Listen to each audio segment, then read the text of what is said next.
예, 최태원 SK그룹 회장과 노소영 아트센터 나비 관장의 이혼 항소심 결과가 큰 주목을 받고 있습니다.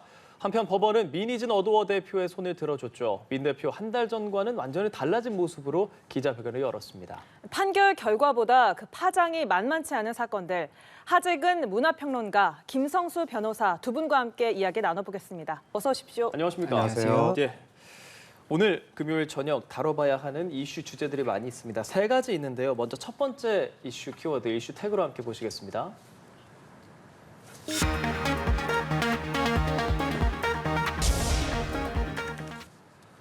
예, 세기의 재산 분할 파장입니다. SK 최태원 회장 그리고 노소영 아트센터 나비 관장의 2심 선고. 이혼 소송이 있을 때도 그렇고 재산 분할 1심이 있었을 때도 그렇고 사실 대중들의 큰 관심을 받았었는데 이번에 2심 선고가 나오고 재산 분할이 1조 3,808억 원, 위자료는 20억. 놀란 분들 굉장히 많습니다. 재산 분할로는 사상 최대 금액인 거죠. 예, 맞습니다. 지금 말씀하신 것처럼 이 1988년 결혼 당시에도 세기의 결혼이라고 해서 많은 관심을 받았습니다. 그렇죠. 예. 당시 대통령 노태우 전 대통령과 그리고 재벌의 결혼이었기 때문에 굉장히 많은 관심을 받았었고 이번 이혼 소송 같은 경우에도 워낙 이 규모가 크다 보니까 많은 관심을 받았었는데 예. 1심에서의 판결은 이 재산 분할과 관련해서는 665억 그리고 위자료 같은 경우에는 1억 원이 인정이 됐었는데 예. 이제 어제 항소심 결과가 나왔는데 이 어제 항소심 결과에서는 이 재산 분할이 기존의 665억보다 1조 3천억 정도 이상이 상향된 예. 1조 3,808억 원이 인정이 됐고 위자료 같은 경우에도 그 당초에는 1억 원이 인정이 됐다고 말씀을 드렸지 않습니까? 예. 이번 항소심에서는 20억이 인정이 됐습니다. 예. 그렇다 보니까 희대의 판결이다, 희대의 이혼 소송이다 이런 이야기까지도 나오고 있는 상황입니다. 변호사님 이 정도 결과 예상하셨습니까?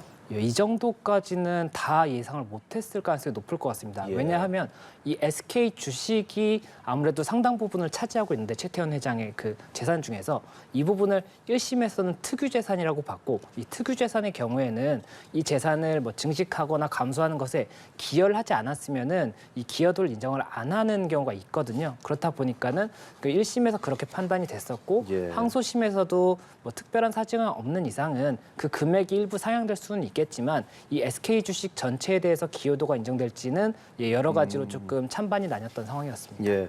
자, 이런 법률적인 내용들은 이제 김성수 변호사와 함께 이야기를 나누는데 평론가님께 여쭤보고 싶은 건 사실 이 SK그룹 회장과 노소영 관장 이제 뭐랄까요, 이제 셀럽이라고 말할 수 있는 분들의 이혼이고 그리고 그로 인한 수많은 재산 분할이 일어난 거기 때문에 대중들도 이것들을 굉장히 좀 주의 깊게 바라보고 있지 않겠습니까? 뭐 대중들은 굉장히 크게 충격을 받고 있는 거죠. 예. 왜냐하면 한국에서 재벌이라고 하면 방금 뭐 셀럽이라고 표현을 하셨지만 예. 웬만한 연예인 이상으로 그렇죠. 대중의 관심을 굉장히 크게 받고 있는 분들이거든요. 예. 그렇다 보니까 말하자면 그 집안에서 이렇게 뭐 이혼 소송이라든가 이런 게 벌어졌다고 했을 때 이게 일종의 마치 꼭 주말 드라마처럼 대중들한테는 그렇게 좀 받아들여지는 그런 것 의미가 같아요. 있는 거예요. 예. 요번에 무슨 뭐 혼외자가 등장하고 이러다 보니까 약간 무슨 일일 드라마나 주말 드라마를 보듯이 나중에 집중해서 바라보는 그런 측면도 있는 데다가 요번에 또 지금 무슨 뭐 위자료가 어떻고 재산 분할이 그러니까요. 어떻고 이런 일들이 나오다 보니까 사실 우리나라도 옛날에는 이혼이 그렇게 대중화되지 않았었는데 요즘은 상당히 또 이혼을 많이 하는 추세이긴 하거든요. 그렇다 보니까 많은 사람들이 그럼 내가 만약에 혹은 내 주변 사람들이 이혼할 때 예. 위자료라든가 재산 분할 이 문제는 어떻게 되는 거지? 거기에 대해서도 굉장히 관심을 갖고 있는 거고 또 지금 최태원 그 회장이 예. 이혼해달라고 하는 거잖아요. 근데 최태원 회장이 유책 배우자잖아요. 예. 말하자면 일반인들 관점에서 봤을 때는 남편이 바람핀 거잖아요.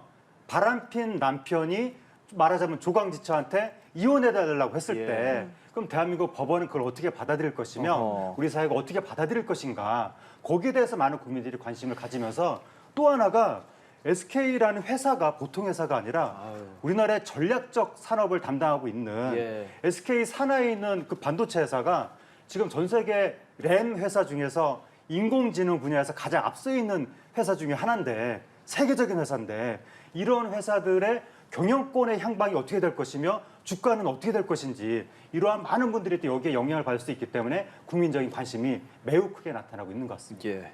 예, 이 항소심 대리인단 소속을 보면요. 전관이기는 합니다만 보면 법무법인 유로, 평안, 한누리 이른바 빅5 로펌이 아닌 어떤 중소형 로펌 소속으로 돼 있어요. 이런 건 왜 그런 겁니까? 예, 일단 지금 최태원 회장의 항소심 대리인은 김현장 법률사무소였습니다. 이제 국내 예. 최대 로펌이라고 할 수가 있죠. 예. 김현장 법률사무소였고 이 반대 측인 이제 노소영 관장의 대리는 말씀하셨던 것처럼 빅5 펌이라고 볼 수 없는 펌들이었습니다. 그런데 지금 현재 결과는 어쨌든 노소영 관장 측에서 많이 승리를 한 그런 부분이기 때문에 이에 대해서도 어떠한 전략적인 부분에 선임이 있었던 것이 아니냐 이런 이야기가 나오는 부분이 있고 이 전관들이었거든요. 그리고 다 판사 출신입니다. 그렇다 보니까 이 재판부의 판단에 있어서 어떤 예. 부분이 특히나 중요한 뭐 증거라든지 이런 부분을 조금 더 볼 수 있었던 부분이 있었던 것이 아닌가 생각이 되는 부분이 있고 그리고 지금 현재 이야기가 나오는 것이 1심에서 일단은 조금 많이 인정이 안 됐었지 않습니까? 예. 그렇기 때문에 그런 부분을 감안을 했을 때 항소심에서 이 빅펌들에서 맞는 것을 조금 부담을 가지는 그런 부분이 있었다는 이야기가 있고 또 한 가지가 이 만약이라도 이번 사건을 하게 되면 SK와 이제 향후에 이 관련 사건에 대해서 뭐 별도의 다른 SK 관련 사건을 맡을 수 없을 수 있다는 그런 이제 조금 우려도 있었던 것 같습니다. 그렇다 보니까는 아무래도 빅펌보다는 이렇게 작은 펌들을 이렇게 선임을 할 수밖에 없었던 부분이 있는 것이 아닌가 이런 이야기가 있고 이번에 또 굉장히 좀 관심이 가는 부분이 여러 법무법인이 선임이 된 거거든요. 예. 보통은 한 법무법인에서 뭐 거기에 이제 소속된 변호사들이 이렇게 대리인으로 출석을 하게 되는 것인데 이번 같은 경우는 굉장히 여러 펌들이 이렇게 포함이 되다 보니까 그런 예. 부분에 있어서도 좀 전략적인 부분이 있었지 않나 생각이 됩니다. 예, 그렇군요. 앞서 언급을 해주셨습니다만 1심에서는 위자료 1억 원을 주고 이혼해라 했다가 이번에는 위자료가 20배가 뛰지 않았습니까? 이번 항소심 재판부가 도저히 이럴 수는 없다라면서 최 회장의 외도, 유책 행위를 지적을 했는데요. 여기에 최 회장이 썼던 자필 편지가 중요한 근거가 됐다고요? 예, 맞습니다. 이 위자료라는 것은 정신적 피해에 대해서 금전으로 배상을 해주는 개념이라고 보시면 됩니다. 그렇기 때문에 이 재판부에서는 정신적 피해가 어느 정도였을지를 이제 판단을 하는데 그걸 이제 판단하기 위해서는 사실관계를 봐야 되지 않습니까? 예. 그리고 이때 당시에 사실관계가 중요한 부분이 어떤 부분이었느냐면 이 최태원 회장이 어느 시점부터 이렇게 김영 이사장과의 만남을 가졌는지 이 부분에 따라서 이 당시에 이미 혼인 관계가 사실상 많이 유지가 되지 않는 상태였다라고 한다면 이 부분 만약이라도 다른 여성과 만났다고 해서 이 부분에 대한 정신적 피해를 조금은 경하게 인정할 수도 있는 부분이었는데 이 시점에 관해서 그 말씀하셨던 그 편지가 있습니다. 그 옥중에서 최태원 회장이 그 노소영 관장에게 보냈던 편지인데 그 내용에 보면 김영 이사장이 2009년에 이제 미국에서 이혼했는데 그 이혼을 본인이 관여했다라는 내용의 편지가 있었고 그렇다면 2009년보다도 훨씬 앞에 이제 두 사람의 만남이 있었다는 것이기 때문에 예. 그 만남의 최초 시점에 관해서 재판부에서는 그 편지를 근거로 해서 조금 주요 사실관계를 인정한 것이 아닌가 생각이 됩니다. 예. 네. 이런 편지들 보고도 사실 대중들도 깜짝 놀라기도 했다는 그런 얘기들도 있는데 아무래도 좀 관심을 가질 수밖에 없는 내용일 수밖에 없을 것 같습니다. 일반적인 대중들이 상당히 좀 관심을 가지면서 공감하고 감정이입하고 그런 것 중에 하나가 약간 그 조강지처 이슈가 나올 때 조금 그 관심이 커지는 경향이 있는데 요번에 이제 최태원 회장이 그러니까 노관장이 조강지처라고 할 수 있지 않습니까? 노관장에 대해서 너무 조금 상대방을 대놓고 무시하는 행태를 보인 것이 아니냐. 그 부분에 대중이 좀 관심을 많이 갖는 것 같고 예, 재판부도 그 부분을 조금 이제 안 좋게 바라본 것 같은데 방금 말씀하셨던 그 편지 이 부분도 그런 편지를 보내면서 그런 내용을 부인한테 보낸 것 자체가 부인한테 정신적 고통을 주면서 부인을 무시한 행위다라고 본 것 같고 그다음에 그렇게 최 관장이 부인을 무시하는 태도를 보이니까 예. 노 관장이 암 진단까지도 받았던 것이 아니냐 그런 얘기도 좀 나오게 됐던 것 같고 그다음에 또 이 최태원 회장이 공공연히 김 이사장하고 지금 마치 그 어떤 커플을 이룬 것처럼 지금 예. 행동을 했잖아요. 그런 것 자체가 우리 헌법적 가치인 1인 1처제를 무시하는 노 관장을 무시하는 행태 아니냐. 그렇게 재판부도 본 것 같은데 또 우리나라 많은 그 주부들이 맞습니다. 여기에 대해서 약간 좀 대감정이입을 하면서 관심을 크게 가지고 있는 것 같습니다. 그렇습니다. 특히 이제 2심 판결이 나오고 나서 물론 대법원에서 확정이 나야 이 위자료에 대한 처분이 있겠지만 지금 1조 3,008억 원 이게 뭐 800억 이게 뭐랄까 와닿지도 않는 정도의 큰 액수인데 현금으로 또 지급해야 되는 거 아닙니까? 이거 어떻게 마련하게 됩니까? 네, 이제 상고심에서 판단이 어떻게 나오느냐에 따라서 확정이 될 수도 있는 예, 것이고 예. 혹시나 또 달리 판단이 될 수도 있는 겁니다. 만약에 그렇지만 확정이 된다라고 한다면 최태원 회장은 이 노소영 관장에게 현금으로 1조 3,808억 원 그리고 위자료 20억까지 해서 굉장히 큰 금액을 마련해서 지급을 해야 되는데 예. 지금 현재 재판에서 최태원 회장의 전체 자산을 4조 원 규모로 봤거든요. 그렇기 때문에 4조 원 정도의 규모가 있는 상황이라고 볼 수는 있겠지만 이게 현금 현금을 마련하기 위해서는 이 자산이 보통은 이제 현금성 자산도 있을 수가 있고 주식이 있을 수가 있는데 그렇죠. 네. 이 주식 같은 경우에 최태원 회장의 재산 중에 가장 큰 부분이 이 SK 주식회사의 주식이라든지 예. 비상장 회사의 주식인데 이 비상장 회사의 주식의 가치가 어떻게 판단될지도 쟁점이 될 수가 있는 것인데다가 SK 주식회사의 주식은 이 최태원 회장이 SK 주식회사의 주식의 이 17% 정도를 가지고 있으면서 그리고 우호 지분 이것을 통해서 실질적으로 SK 전체 계열사를 지배하는 구조이기 때문에 이 지분을 뭐 일부를 매각한다거나 이렇게 했을 때 과거에 소벌인 사태라고 해서 SK의 이 일대 주주가 되는 그런 상황이 있었습니다. 그런 상황이 또 한 번 재현될 수가 있기 때문에 예. 이 SK 주식에 대해서는 매도가 어려울 가능성이 높고 담보대출 같은 경우에도 지금 담보대출을 거의 다 했다는 절반 이상 했다는 이야기가 있거든요. 그렇다 보니까는 그런 부분 관련해서 최태원 회장이 현금을 마련하는데 어떻게 마련을 할 수 있을지가 쟁점이 되는 것이고 만약에 또 뭐 이런 현금성 자산이라든지 이런 부분을 매도를 하면 세금도 발생하거든요. 그럼 최태원 회장이 준비해야 되는 돈은 1조 3천억보다 그 세금까지 하면 더 높아집니다. 예. 그렇기 때문에 그런 부분까지도 추가적으로 쟁점이 될 수가 있는데 다만 아직 상고심 판단이 어떻게 날지는 봐야 되기 때문에 그렇죠, 그 부분까지 제가 지켜봐야 된다. 이렇게 말씀드릴 수 있을 것 같습니다. 좀 대중들이 좀 이 부분도 좀 궁금해하는데 아까 전에 저희 변호인단 관련한 질문도 좀 드렸잖아요. 만약에 지금 말씀하신 그런 엄청난 규모로 확정이 된다면 뭐 성공 보수라든지 변호인단에 대한 그런 뭐 평가 같은 건 좀 어떤 식으로 되겠습니까? 예, 이 성과 보수가 보통의 이제 착수금과 성과 보수의 약정은 이게 1심에서 착수금 얼마, 성과 보수 얼마, 또 항소심에서 착수금 얼마, 성과 보수 얼마 이렇게 해서 심급별로 정해집니다. 성과 보수도 예. 심급별로 정해지는데 이런 지금 금액이 굉장히 크지 않습니까? 예. 그렇게 되면 이 심급별로 할 수도 있겠지만 이 항소심, 상고심까지 다 끝나서 확정됐을 때 확정된 금액을 기준으로 해서 성과 보수를 정할 수 있습니다. 그렇기 때문에 그 부분은 저희가 조금 지켜봐야 될 것 같고 그리고 이 금액이 커지면 통상적으로 금액이 낮은 경우에는 뭐 착수금 얼마에 성과 보수를 뭐 받는 금액의 10%라든지 5%라든지 이렇게 비율로 정하는 경우가 있는데 이번 같은 경우에 금액이 커질수록 이 비율이 낮아지거든요. 예. 그래요? 그렇기 때문에 그 비율이 어느 정도일지도 봐야 되고 또 대리인이 여러 명이기 때문에 법무법인이 다 다르지 않습니까? 예. 법무법인마다 이 약정이 다를 수도 있습니다. 그래서 그런 부분도 조금 달리 볼 수 있는 부분이 지금으로서 있다. 우리가 알 수 있는 건 아니겠네요. 예, 맞습니다. 예. 예, 자, 최 회장과 노 관장이 연루되어 있는 이 소송 이혼 외에도 두 가지가 더 있습니다. 먼저 첫 번째는 노 관장이 최 회장의 동거인이죠. 김희영 이사장에게 청구한 위자료 소송. 그리고 두 번째는 SK이노베이션이 임대차 계약이 종료된 미술관 아트센터 나비의 퇴거를 요구하는 소송입니다. 이 소송은 6월 21일에 결론이 날 텐데요. 이번 항소심 이혼 판결이 다른 두 가지 소송에 영향을 주겠습니까?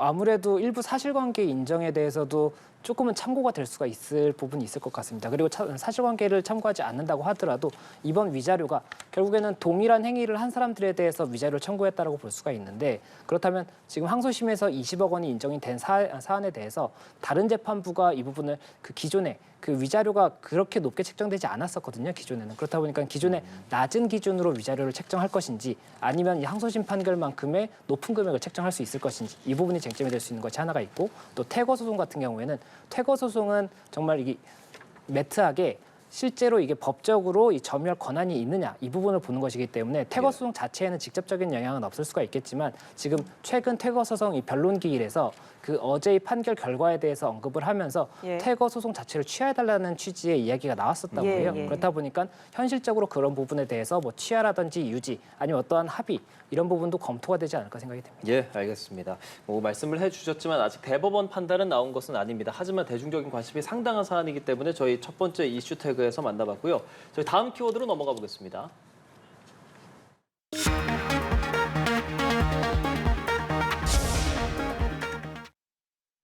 예, 180도 달라진 민희진, 민희진 대표에 대한 이야기입니다. 저희 방금 전에 이제 화면을 보여드렸지만, 우리가 알았던 민희진 대표가 아닌데, 그러니까 외형적인 모습에서 그렇게 좀 이야기하는 것인데요. 아무래도 민 대표가 대표이사 자리를 계속 유지할 수 있게 됐고 기자회견까지 열었습니다. 그 기자회견에서 그럼 어떤 말을 했는지 듣고 저 이야기를 나눠보도록 하죠. 승소를 하고 인사를 드리게 돼서 그래도 좀 이렇게 가벼운 마음이고요. 그러니까 해결해야 될 숙제가 많이 남아 있기 때문에 모두를 위해서 어떤 결정을 해야 되는지에 대해서 재고가 필요하다. 그래서 감정적인 부분들은 다 내려놓고 이제 모두의 이익을 위해서 움직이는 부분에 대해서 다시 생각을 해봐야 되지 않을까. 자, 민희진 대표의 기자회견 현장 함께 보셨습니다. 자, 민희진이라는 인물 첫 번째 기자회견 때 뭐 굉장히 화제가 됐고 뭐 그 스타일 같은 게 좀 밈적으로 마이까지도 그렇게 화제가 되기도 했었는데 평론가께서 보시기에 민희진 대표라는 인물이 이렇게 관심을 끄는 이유는 어디에 있다고 보세요? 너무나 파격적인 기자회견을 했던 거예요. 예. 거의 뭐 대한민국이 생긴 이래 가장 충격적인 기자회견 아니었겠느냐, 내지는 뭐 나훈아 씨 기자회견하고 뭐 양대 아니냐, 뭐 그런 말이 2008년에 나훈아 씨가 했던 기자회견도 충격적이었는데 예. 그때 이래 뭐 가장 충격적 아니냐, 뭐 이런 식의 말까지 나올 정도로 너무나 일반적으로 우리가 생각하는 기자회견은 좀 뭔가 이렇게 저분도 사회 지도층 인사거든요. 한 기업의 대표거든요. 예. 그런데 그런 대표들이 보통 기자회견 할 때는 좀 이렇게 정중한 옷을 입고 나와서 좀 진지하게 기자회견을 보통 하는데 저 당시에 민희진 대표 기자회견은 그냥 뭐 이렇게 캐주얼한 옷차림으로 나와서 거의 막 육두문자를 쓰면서 막 자신의 감정을 표출하면서 예. 이렇게 기자회견을 했기 때문에 이런 모습은 듣도 보도 못 봤다라고 해서 일반 국민들이 굉장한 충격을 받았던 것이고 예. 언론도 충격을 받았고 그래서 아마 이번에 민희진 대표가 또 기자회견 한다고 하니까 그때처럼 혹시 또 다른 충격파를 던지지 않을까라고 또 일각에서는 기대를 했던 것 같기도 하고 언론에서도 그래서 비상한 관심을 가지면서 민희진 대표를 봤던 것 같은데 이번에는 지난번 기자회견보다 네. 좀 차분한 모습으로 등장했습니다. 네. 그러니까 아무래도 이제 지난번에는 민희진 대표가 굉장히 코너에 몰려 있었거든요. 그렇다 보니까 좀 격한 반응이 나오지 않았었나. 근데 그 기자회견 이후로 민희진 대표의 우호적인 여론이 상당히 많이 생긴 거예요. 예. 그러면서 심지어 이번에 가처분 신청해서 인용이 되면서 이긴 거니까 뭔가 마음에 여유가 생겨서 좀 이렇게 좀 차분한 모습으로 나올 수 있게 되지 않았나라고 생각은 되는데 제가 좀 이해가 되지 않는 건 뭐냐면 예. 지난번에 기자회견 때도 그 이제 여러 가지 뭐 경영권 탈취 관련된 메시지를 나눴다고 얘기가 나왔었거든요, 그 당시에. 예. 근데 민희진 대표가 지난번 기자회견에서 그거는 사담이다라고 얘기했었는데 아니 민희진 대표가 무슨 어느 한 개인이 아니라 기업의 대표인데 기업의 대표가 임원들이랑 나눈 대화인데 그걸 사담이라고 할 수가 있는가? 근데 그러한 대화는 분명히 부적절한 대화인데 어떻게 그거를 너무나 당당하게 이렇게 막 그 잘못한 기색이 없이 얘기를 할 수가 있을까라고 그때도 제가 의아하게 생각했었는데 이번에는 심지어 재판부에서 직접 언급을 했거든요. 민희진 대표가 하이브에 대해서 배신적 행위를 한 것은 뭐 인정되나 예. 어도어에 대해서 배임 행위를 한 것은 아닌 것 같다. 뭐 이런 식으로 재판부가 맞습니다. 얘기했는데 예. 그러면 법적인 처벌받을 배임은 아니라 하더라도 윤리적인 배신을 했다는 거잖아요. 한마디로 잘못했다는 얘기잖아요. 근데 어떻게 저렇게 밝은 표정으로 나와서 당당하게 얘기를 할 수 있는지 그 부분에 대해서 좀 의아한 부분이 있습니다. 예, 이 민희진 대표는 기사회생으로 어도어에서 일단 자리를 지키게 됐지만 하이브가 임시주총을 열고 어도어 이사회를 재편했습니다. 그 결과 민희진 대표와 가장 가까운 측근 이사들은 배제가 되고 이제 어도어에서 민 대표를 제외하면 하이브 측 인사 3명으로 채워지게 되는 건데요. 이렇게 되면 이제 어도어에서 민 대표와 나머지 이사들과의 관계, 또 어도의 미래 어떻게 예상하십니까? 아무래도 회사 경영이라는 것은 CEO 혼자만 독단적으로 다 하는 게 아니라 이사회가 있고 이사들의 역할이 있는 것이니까 하이브 측 이사들에 의해서 민희진 대표의 행보가 많은 이제 뭐 제동이 걸릴 수는 있는데 다만 이제 민희진 대표의 역할이 두 가지 역할이 있는 거잖아요. 경영자로서의 역할이 있고 이 뉴진스 디렉터로서의 역할이 있는데 뉴진스 디렉터로서의 역할에 뭐 하이브 측 이사들이 뭐 제동을 건다든지 그럴 것 같지는 않습니다. 네. 그랬다가는 또 뉴진스 팬들에 의해서 뭐 걸기가 나타날 수도 있고 하이브 굉장히 무서워할 거거든요. 그런 사태를. 그러니까 아마 뭐 그 디렉터로서의 역할에 막 딴지를 걸 것 같지는 않은데 다만 경영자로서의 역할에 있어서 만약에 민희진 대표가 하이브 측에서 주장하듯이 뭔가 뭐 하이브의 자산을 내지는 경영권을 탈취하려는 시도를 보인다. 만약에 하이브 주장처럼. 예.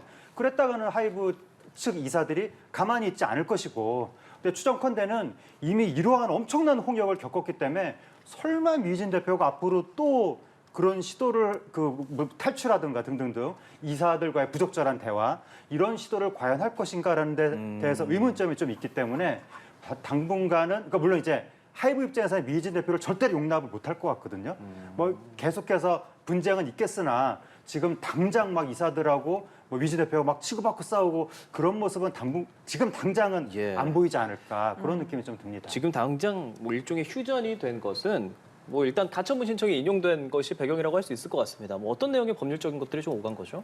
예, 일단 어제 이제 법원에서 하이브라는 주주가 그 특정 안건에 대해서 의결권을 행사하는 것을 금지하는 가처분을 결정을 한 겁니다. 그렇죠. 그리고 그 특정 안건이 이 민희진 대표의 대표이사로서의 해임 관련 의결은 하이브가 80%의 주주임에도 불구하고 이제 행사를 하지 못하게 되기 때문에 그렇기 때문에 민희진 대표의 해임 관련해서는 이제 부결이 됐던 그런 부분이 있었던 것이고 다만 그 법원에서의 결정이 민희진 대표에 대한 부분 그 안건 부분만 일단 결정이 났던 것이고 나머지 두 이사 있지 않습니까? 예, 민희진 예. 대표 측의 이제 측근이라고 알려져 있는 그 두 이사의 해임에 대해서는 그 의결권 금지라든지 이런 부분이 결정이 난 것이 아니었기 때문에 예. 결국에는 그 두 이사가 해임이 된 것이고 또 그리고 오늘 총회에서 결국에는 새로운 3명의 이제 이사를 선임했지 않습니까? 그 부분도 의결권 행사 금지가 된 것이 아닙니다. 그러니까는 3명의 이제 하이브 측에서 원한 이사가 선임된 것입니다. 그리고 이렇게 이사회를 장악하게 되면 추후에 이제 발생할 수 있는 부분이 이사회에서 이사회 결의를 통해서 대표이사의 뭐 선임이라든지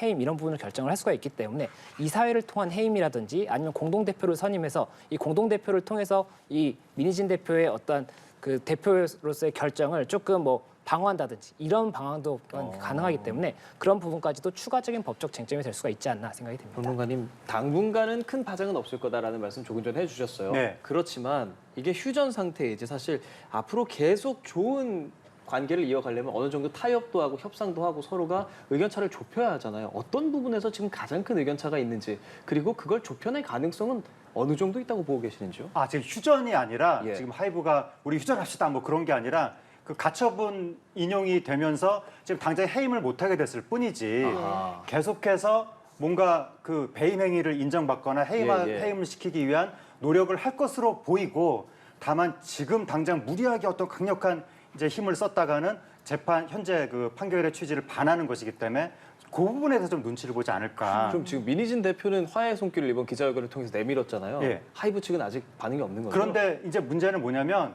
그 본건은 아직 본격적으로 펼쳐지지 않았거든요. 본건이요. 지금 그 판결이 나온 건 뭐냐면 가처분이 인용됐을 뿐이고 본건은 배임이 정말 있었느냐를 아하. 다퉈야 되는 거잖아요. 그거를 미진 대표를 고발했잖아요, 하이브가. 그건 아직 시작을 안 한 거예요. 이번에 가처분도 그래서 그 본안에서 일단 결론이 나는 걸 보고 뭐 해임을 하든지 말든지 결정을 해야 된다. 이런 취지로 결정이 나온 거니까 일단은 그 배임에 대해서 앞으로 다투게 될 가능성이 높은 것이고. 근데 미진 대표는 지난번에 막 격정 토론 기자회견을 한 직후에도 뭐라 그랬었냐면 그때 한 방송에 출연해서 하이브하고 화해할 의사가 있는 것처럼 얘기를 했었거든요. 예. 이번에 재차 그 얘기를 또 한 거예요.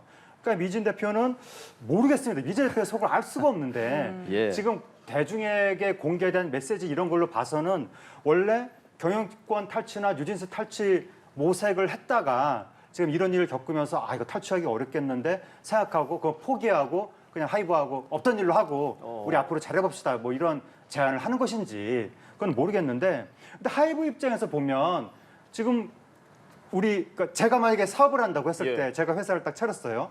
계열사 제가 회사 하나 더 만들었습니다. 예. 계열사 사장으로 외부에서 누굴 뽑았습니다. 월급 사장으로 일을 시켰는데 갑자기 이 사장이 뭐 이 회사 자산이 내 거야 이런 식으로 만약에 한다면 우리가 사실관계 모르지만 일종의 과정에서 표현 만약 그렇게 한다면 제가 그 사람을 과연 이게 계속 월급을 주면서 용납을 할 수 있을 것인지 제가 업주로서 아하. 지금 법원에서는 하이브에 대해서 배신은 한 것 같지만 배임은 아닌 것 같다 이런 느낌인데 그게 옛날에 마치 술은 마셨지만 음주운전은 아니다 이런 느낌이랑 비슷하거든요.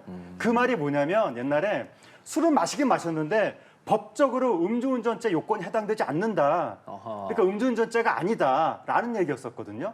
그러니까 이번에도 뭔가 뭔가 탈취 모색을 하긴 했지만 법적으로 배임의 요건에 해당되지 않는다 이런 식으로 결정이 내려진 것이라면 예. 미진 대표한테 윤리적인 문제는 있을 수가 있는 것이고 하이브라는 회사 입장에서 이런 사람을 과연 우리 그 계열사 사장으로 계속 놔두고 월급을 줄 수 있을 것인가 이게 고민이 될 거잖아요.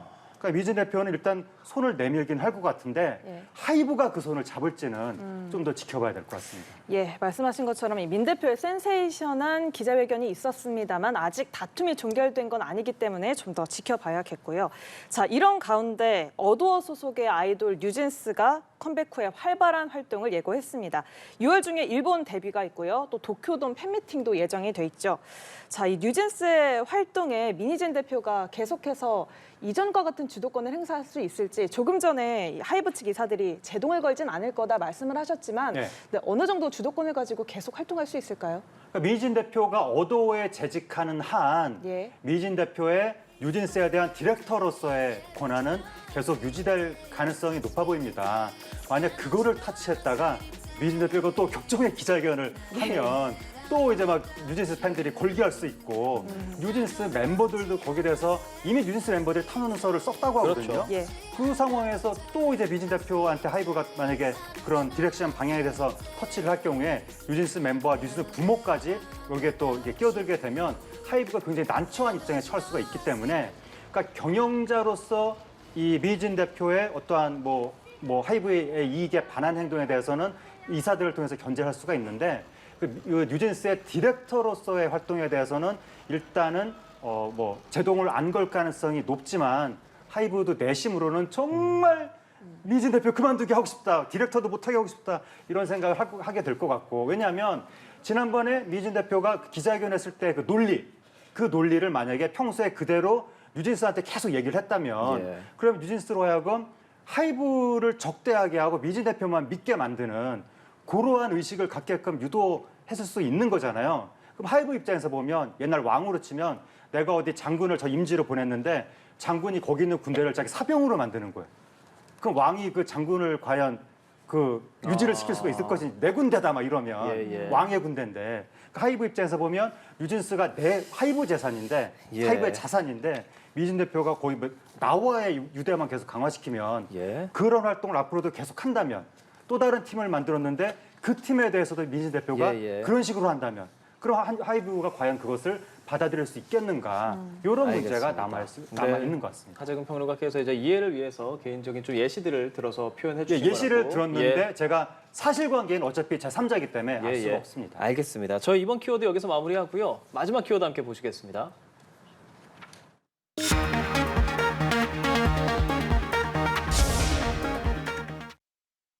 자, 혐의 추가된 김호중, 트로트 가수 김호중 씨에 대한 이야기입니다. 두 분의 의견을 다 함께 듣고 싶은데 먼저 지금 3주 만에 구속된 지는 일주일 만에 검찰에 넘겨졌습니다. 음주 뺑소니 혐의라고 계속 얘기하는데 정작 음주운전은 사실 완전히 인정되지 않았다라는 평들이 많았었잖아요. 그런데 이번에는 음주 혐의를 경찰이 추가해서 검찰로 송치를 했네요. 이건 뭐 입증이 가능하겠습니까? 예, 말씀하신 것처럼 영장 청구 당시에는 4개의 제명만 이제 청구가 됐었는데 이번엔 음주운전 혐의가 일단은 포함된 상태에서 검찰에 송치가 됐습니다. 그렇다 보니까는 이 음주운전을 증명할 수 있을 것이냐에 대해서 다시 한번 관심이 모아지고 있는데 네. 이 도로교통법상의 음주운전은 결국 0.03을 운전할 당시에 이게 초과를 했느냐 이상이었느냐 이걸 증명을 해야 되는데 대법원 판례에서는 이 부분 관련해서 혈중 알코올 농도가 실제로 검출된 뭐 이런 부분이 없었다고 한다면 어떠한 뭐 몇 병을 마신 것으로 보인다 이런 추정만 가지고는 증명이 안 된다라고 보는 사례가 많거든요. 그렇다 보니까 이번에도 일단 경찰에서 검찰로 송치했고 검찰에서 만약에 기소를 한다고 하더라도 이 도로교통법상의 음주운전이 인정될 수 있느냐 이에 대해서는 조금은 의문이 있지 않나라는 이야기가 나올 수밖에 없는 것 같습니다. 예, 이렇게 음주운전 혐의 추가와 더불어서 경찰이 애초에 김호중 씨에게 적용했던 범인도피 방조 혐의를 범인도피 교사 혐의로 변경을 했습니다. 그러니까 범행에 더욱 적극적으로 개입을 했다라고 보는 건데요. 자, 이 매니저 폰에 자동 녹취 기능이 있었다고 하죠. 매니저에게 대신 자수해달라고 요구했던 그 통화 녹취가 결정적인 역할을 했을까요? 예, 지금 통화 녹취가 있었다는 보도는 계속해서 나오고 있는데 이 통화 녹취의 그 통화의 상대방이 누구였는지 이것에 대해서는 조금 쟁점이 됐던 것 같습니다. 예. 소속사 대표 측에서는 본인이 이 범인 도피를 교사했다. 그러니까 대신 자수해달라고 이야기했다라고 이야기를 했었기 때문에 이 통화 녹취에 대해서도 이 소속사 대표가 했다는 것인지 김호중 씨 본인이 했었다는 것인지 이게 명확하게 보도가 되지는 않았던 것 같습니다. 예. 그런데 현재 지금 경찰에서 범인 도피 교사로 이 죄명을 바꿨다는 것은 방조 같은 경우에는 내가 자수할게라고 해서 그래 줄래라고 하는 예. 그런 부분이 방조라고 한다면 교사는 이 자수를 먼저 하겠다는 사람이 아닌데 나 대신 자수 좀 해줘라고 이야기를 하는 게 교사라고 볼 수가 있거든요. 예. 그런데 그런 통화 녹취가 있는 것을 전제로 해서 교사를 본 것이 아니냐 이런 추측이 나오고 있는 상황입니다. 예, 평론가님, 뭐 구속도 되고 이제 검찰로 송치도 됐습니다. 김호중 씨, 뭐 다른 것들은 차치하더라도 대중의 사랑을 많이 받았기 때문에 뭐 파트바로티 집도 있었고 김호중 소리 길도 있었고 그랬던 김호중 씨입니다. 지금 대중들의 여론 어떻게 좀 보고 계시는지요? 아무래도 연예인이 어떤 이제 무리를 일으켰을 때 예. 최초에 일으켰던 그 잘못 그 자체 그거보다도 그것을 수습하는 과정에서 이루어지는 거짓말 의혹 여기에 대해서 대중이 더 말하자면 괘씸죄를 두는 그런 경향이 있거든요. 과거에 신정환 씨 사건 때도 보면 최초의 도박 그 자체보다 그 이후에 나타난 거짓말이라든가 뭐 도피라든가 그런 의혹에 대해서 대중이 굉장히 엄격하게 바라봤던 거예요. 근데 이번에 김호중 씨가 뭐 도피하고 사후에 뭐 은폐 거짓말 시도라든가 심지어 그 이제 조작 은폐 시도가 뭐 한두 사람도 아니고 회사 차원에서 조직적으로 이루어졌다는 거잖아요. 예. 여태까지 거의 그런 적이 없었는데 그렇다 보니까 이러한 시도에 대해서 대중이 상당히 이제 부정적인 의식을 갖게 된 것이고 지난번에 김호중 씨가 경찰에 출석했을 때도 뭔가 진정성 있게 대중한테 사과하는 모습을 보였으면 좋았을 텐데 그때 뭐 지하로 들어갔다가 나중에 또 6시간 동안 버티고 막 이런 모습이 나오면서 대중이 김호중 씨의 어떤 반성의 진정성에 대해서 조금 이렇게 의심하게 되지 않았을까. 그 부분이 너무 안타까운 대목이고 앞으로라도 김호중 씨가 반성하는 모습을 보이면서 수사에 좀 전폭적으로 협조할 필요가 있는 것 같습니다. 예, 그렇습니다. 그런데 이 김호중 씨 일부 팬들이 보이는 행동도 좀 눈살을 찌푸리게 하고 있는데요. 보니까 팬들이 이 화살을 이명웅 씨한테 돌리네요. 공연 수익으로 위약금을 보태달라는 등 또 동기가 잡혀갔는데 공연을 하는 게 맞느냐 뭐 이런 이야기도 있고요. 또 심지어는 정치적인 논란을 은폐하려는 게 아니냐라는 성명문까지 팬들이 내고 있는데 이런 팬들의 행동을 어떻게 봐야 합니까? 그 이명웅 씨 관련 그게 다수의 언론 매체가 일제히 보도한 건데 예. 뭐 김호중 씨의 팬이 그런 글을 올렸다 또는 김호중 씨의 팬으로 보이는 어떤 누리꾼이 그런 글을 올렸다 이런 식으로 이제 다수의 매체가 보도했는데 예. 그게 정말 김호중 씨의 팬이 올린 건지 확인이 됐는지 모르겠어요. 인터넷에 누가 나는 팬이다라고 글 올렸다고 해서 진짜 팬이라는 보장은 없거든요. 예. 그런데 그 글의 어투 같은 걸 봤을 때는 김호중 씨 팬이 아니라 어느 젊은 누리꾼이 좀 악의적으로 이렇게 글을 꾸며서 올린 것이 아닌가라고 의심할 수도 있는 것 같아서 이 부분은 좀 확인을 해봐야 될 것 같습니다. 예. 언론이 너무 앞뒤 안 가리고 그냥 그 마치 그 이명웅 씨한테 황당한 욕을 한 것처럼 보도를 한 것 같은데 이 부분 확인해야 될 것 같고 근데 다만 김호중 씨 팬들이 뭐 정치권의 이슈를 은폐하기 위한 뭐 용도 아니냐 이런 식으로 또 입장을 밝혔다고 하는데 그거는 지금 이 현재 시점에서 부적절한 이야기가 아니었느냐. 지금 국민들은 김호중 씨의 어떤 그 반성의 진정성을 보고 싶어하는 것인데 예. 여기에 계속 이렇게 덮어준다는 느낌을 주게 되면 그게 김호중 씨에 대해서 오히려 더 안 좋은 쪽으로 작용할 수도 있기 때문에 이런 분들의 팬분들도 좀 자중할 필요가 있어 보입니다. 변호사님께 짧게 여쭤보겠습니다. 이런 음주운전 혹은 뭐 뺑소니 사건의 경우에 법률적으로 지금 남은 절차 그리고 이런 경우에 뭐 통상적인 형량 이런 것도 좀 궁금하거든요. 일단은 지금 구속 상태에서 경찰 단계의 송치가 이제 끝났기 때문에 이제 예. 검찰로 넘어갔지 않습니까? 그러면 검찰에서는 구속 기간이 최대 20일까지 연장이 가능합니다. 그렇기 때문에 20일 내에 검찰에서 다시 한번 사건에 대한 검토를 하고 그 다음에 법원으로 기소가 될 겁니다. 그리고 기소가 되면 거기서 이제 지금 죄명이 검찰에서 뭐 어떠한 죄명으로 이제 기소를 하겠죠. 그럼 그 죄명에 대해서 각각의 증명이라든지 또 법리적인 판단 부분도 뭐 상해라든지 이런 부분에 대해서 법리적인 판단에 다툼이 있을 수 있는 부분이 있습니다. 그럼 그런 부분에 대해서 1심, 2심, 3심 이렇게 해서 판결이 확정될 때까지 상당한 시간이 소요될 것이고 그것을 통해서 유죄가 선고된다면 처벌을 그리고 일부 인정이 안 되는 부분에 대해서는 무죄가 선고될 수는 있을 것 같습니다. 예, 알겠습니다.